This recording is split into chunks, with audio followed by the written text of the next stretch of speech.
Here is the Mavic Air controller. It looks very similar to the Spark. All the buttons on the front are very similar, and on the back and on the sides. A similar controller. The only thing you will see is a few extra areas to store a couple of sticks. So that's the Mavic Air. I'll push the controller on first because it's always best to do that. So put the controller on first, let it power up, and then we'll also push the battery. Now the battery is underneath on this, so you literally need to turn the drone over, click it, and then lay it flat, because the drone needs to be on a flat surface when you're powering it on.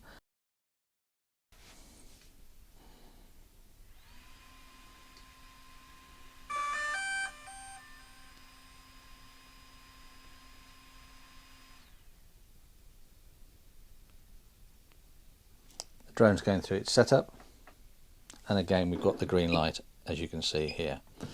But let's just pull this away from everywhere. I think we can just about see that. There we go. And let's again click down.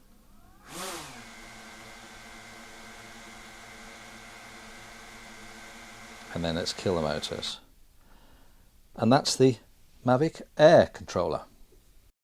If you enjoyed this video, then subscribe to the channel, or watch the next video in the playlist, or the new videos that we've just recently downloaded. Bye for now.